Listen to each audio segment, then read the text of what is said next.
Hello views, welcome back to Naeem English club. आज हम summary discuss करेंगे द डाइंग सन।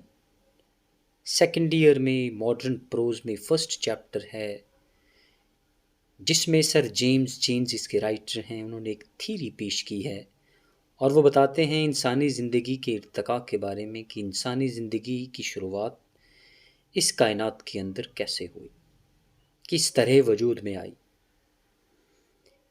पहले सबसे वो बताते हैं कि इस कायनात के अंदर बहुत ज़्यादा सितारे और सैयारे हैं। इतने ज़्यादा सितारे और सैयारे हैं कि हम उनका शुमार कर ही नहीं सकते, गिनना चाहें भी तो गिन ही नहीं सकते।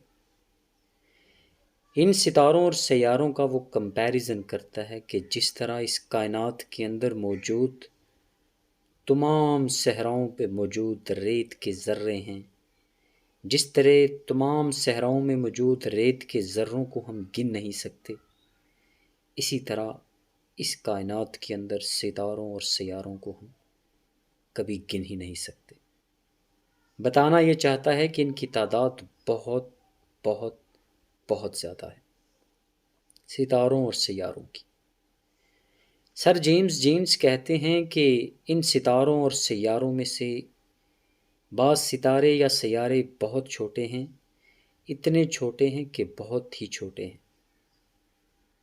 और कुछ सितारे या सैयारे इतने बड़े हैं, इतनी बड़ी जिसामत के मालिक हैं, यानी कि हम इस तरह कह सकते हैं कि इमेंस जिसामत के मालिक हैं।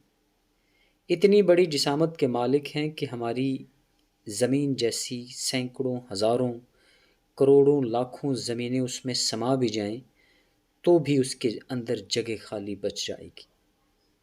यानी कि बहुत बड़ा साइज़ जिसको हम सोच भी नहीं सकते। और ये सितारे, ये सैयारे अपने अपने मखसूस ऑर्बिट में, मदारों में, सिस्टम में मूव करते हैं। कभी भी ऐसा नहीं होता कि ये सितारे, ये सैयारे एक दूसरे से टकरा जाएं या अपने मदारों, अपने सिस्टम से बाहर आ जाएं। अगर ऐसा होता है तो बहुत बड़ी तबाही होगी, और एक दफ़ा ही ऐसे हुआ था जिससे इंसानी ज़िंदगी का इर्तिका हुआ, इंसान की ज़िंदगी वजूद में आई। वो हमें बताते हैं द डाइंग सन के ज़रिए। क्या बताते हैं?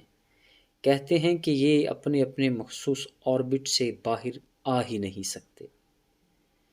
इनके दरमियान फासला बहुत ज़्यादा है, बहुत कम भी है।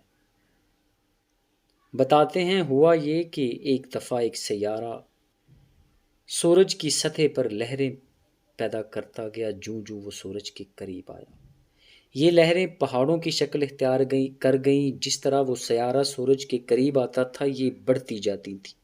पहाड़ बन गए, हिल्स बन गए, माउंटेन्स बन गए। ये जो लहरें थीं जो सूरज की सतह पर पैदा हुई, जब वो सैयारा सूरज से दूर हटने लगा तो ये जो माउंटेन था जो इनके बीच में बना था, अट्रैक्शन की वजह से ये पीसीज में डिवाइड हो गए और खला में बिखर गए। जब ये खला में बिखरे तो इन टुकड़ों में से ज़मीन भी हमारा एक टुकड़ा है, उन टुकड़ों में से ज़मीन भी एक टुकड़ा है। फिर कहते हैं कि शुरुआत में इन सियारों का टेम्परेचर बहुत ही ज़्यादा था, इतना ज़्यादा कि इंसानी ज़िंदगी का वजूद यहाँ पर नामुमकिन है। लेकिन वक्त के साथ साथ जब इसकी शिद्दत में कमी हुई तो ये ठंडे होने शुरू हो गए। इतने ठंडे हो गए तब भी इंसानी ज़िंदगी का वजूद नामुमकिन था। लेकिन जब इनका टेम्परेचर मोतदिल था तब इंसानी ज़िंदगी यहाँ पर सरवाइव कर सकती थी। फिर वो बताते हैं टेम्परेचर बेल्ट का ये वो जगह है जहाँ पर टेम्परेचर मोतदिल होता है और यहाँ पर इंसानी ज़िंदगी एग्जिस्ट कर सकती है। टेम्परेचर बेल्ट में ये एक पट्टी की फॉर्म में होता है, दो सितारों के, सैयारों के माबैन।